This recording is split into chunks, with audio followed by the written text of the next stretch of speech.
ஓம் சாந்தி. 11/5/2026 திங்கட்கிழமை.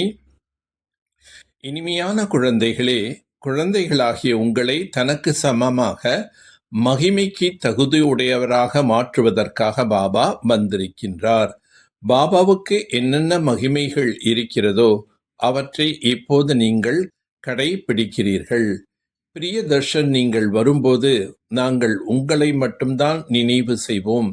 மற்ற அனைவற்றிலிருந்தும் புத்தியோகத்தை துண்டித்து தங்களுடன் இணைப்போம் என மிகவும் அன்போடு கூறுகிறார்கள், நினைவும் செய்கிறார்கள்.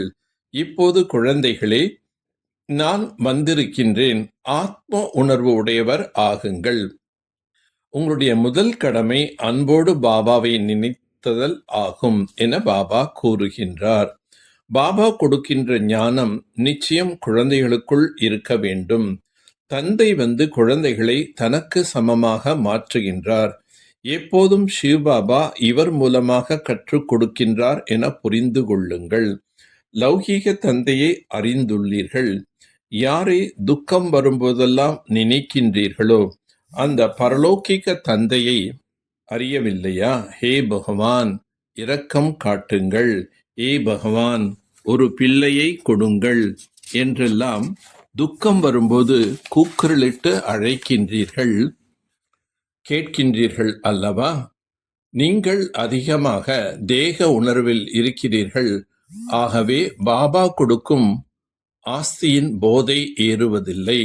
உங்களுக்கு நிறைய போதை ஏற வேண்டும். பகவானை சந்திப்பதற்காகத்தான் நிறைய பக்தி செய்கிறீர்கள். பரமாத்மாவை அகண்ட ஜோதி சொரூபம் என்கிறார்கள். அவருடைய ரூபம் மிக பெரியது என மனிதர்கள் கூறுகிறார்கள். பரம்பிதா பரமாத்மா பிந்துவாக இருக்கின்றார் என்பது யாருக்கும் தெரியவில்லை. கூறினால் குழம்பி போகிறார்கள். குழந்தைகளே, நாம் பல வருடங்கள் வாழ வேண்டும் என்று நினைக்காதீர்கள். இப்போது நேரம் மிகவும் நெருங்கிக் கொண்டே இருக்கின்றது. பாபா பிரம்மா மூலமாக ஸ்தாபனை செய்கிறார் என்பதில் நிச்சயம் இருக்க வேண்டும். பகவான் நிராகார், புனர்ஜென்மம் இல்லாதவர் என்பதை நீங்கள் புரிய வைக்க வேண்டும். கிருஷ்ணன் அனைவருக்கும் மிகவும் அன்பானவராக இருக்கின்றார். ஞானம் பகல், பக்தி இரவாகும். கார் இருளான இரவில் ஏமாற்றம் அடைந்து கொண்டே இருந்தீர்கள். இப்போது பாபா மீண்டும் ஞானம் என்ற வெளிச்சத்தை, ஒளியினை, பிரகாசத்தினை கொடுக்க வந்துள்ளார். ஞான பிரகாசத்தின் மூலமாக நாம் அஞ்ஞான இருளை அகற்ற வேண்டும். தந்தையிடமிருந்து நமக்கு என்ன ஆஸ்தி கிடைக்கின்றது என்பது யாருக்கும் தெரியவில்லை. இப்போது கலியுகம் மற்றும் சத்தியத்திற்கு இடையில் இது ஒரு பாலமாகும். அதை கடந்து போக வேண்டும். இப்போது கடவுள் தந்தையாகவும் இருக்கின்றார், நண்பனாகவும் இருக்கின்றார். தாய் தந்தை ஆசிரியர் நடிப்பை நடிக்கின்றார். சிலர் ஞானத்தை எடுக்கிறார்கள், சிலர் ஞானத்தை எடுப்பதில்லை.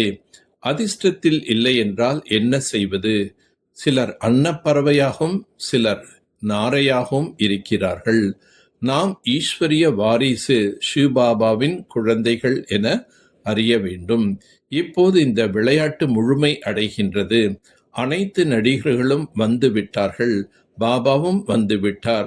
மீதம் இருக்கக்கூடிய ஆத்மாக்களும் வந்து கொண்டே இருக்கிறார்கள். அனைவரும் எப்போது வந்து விடுவார்களோ அப்போது வினாசம் நடக்கும். பிறகு அனைவரையும் பாபா உடன் அழைத்து செல்வார். இந்த அழுக்கான உலகம் வினாசம் ஆக வேண்டும். பத்தியத்திலிருந்து பாவனமாக ஆக்கக்கூடிய தொழில் பாபா உடையதாகும். அதே தொழிலை நீங்களும் செய்ய வேண்டும். தந்தை நினையுங்கள், தூய்மையாக ஆகுங்கள் என்ற லட்சியத்தை அனைவருக்கும் கொடுங்கள். இந்த பிராமண வாழ்க்கை தேவதைகளோட உயர்ந்த வாழ்க்கையாகும். இந்த போதை இருக்க வேண்டும். புத்தியின் யோகத்தை மற்ற அனைவற்றிலிருந்தும் துண்டித்து ஒரு பெரிய தர்ஷனை நினைக்க வேண்டும். தியாகம் மற்றும் அன்பு என்ற சக்தியின் மூலம் சேவையில் வெற்றி பெறக்கூடிய அன்பானவர் சகயோகி ஆகுக. ஆரம்பத்தில் ஞானத்தின் சக்தி குறைவாக இருந்தது. ஆனால் தியாகம் மற்றும் அன்பின் ஆதாரத்தில் வெற்றி கிடைத்தது. புத்தியில் இரவும் பகலும் பாபா மற்றும் யஜ்யத்தை பற்றிய நினைவிருந்தது. உள்ளத்திலிருந்து எப்போதும் பாபா மற்றும் யக்ஞம் என்ற எண்ணமே வந்தது. இந்த அன்பே அனைவரையும் சகயோகியாக மாற்றியது. இந்த சக்தியால் சென்டர்கள் உருவானது. சாக்கார அன்பினால்தான் மன் மன பவ என்ற நிலை ஏற்பட்டது.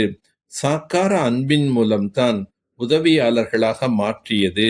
இன்றும் தியாகமும் அன்பும் என்ற சக்தியால் கோட்டை அமைத்தால் வெற்றி அவசியம் கிடைக்கும். தேவதையாக ஆக வேண்டுமெனில் வீண் பேச்சுக்களிலிருந்தும் மற்றையும் தொல்லை தரும் வார்த்தைகளிலிருந்தும் விடுபடுங்கள். எந்த விஷயமாக இருந்தாலும் அது இயற்கையினுடையதே அல்லது மனிதர்களுடையதோ எதுவும் உங்கள் நிலையான அசைக்க முடியாத நிலையில் சற்றும் அசைக்க முடியாதபடி உறுதியாக இருங்கள். உடல் ஒரே நிலையாக அமர முடியாவிட்டாலும் அது அசைது கொண்டே இருக்கும் அல்லவா? அதுபோல் மனமும் அசையாமல் இருக்க வேண்டும். எப்போதும் அசைக்க முடியாத நிலையான நிலையில் இருங்கள். சில நேரங்களில் அசைவது, சில நேரங்களில் நிலையாக இருந்தால் சிம்மாசனம் ஒரு பொழுதும் கிடைக்காது. கிடைத்தாலும் நிலைத்து இருக்காது. நல்லது. ஓம் சாந்தி, ஓம் சாந்தி, ஓம் சாந்தி.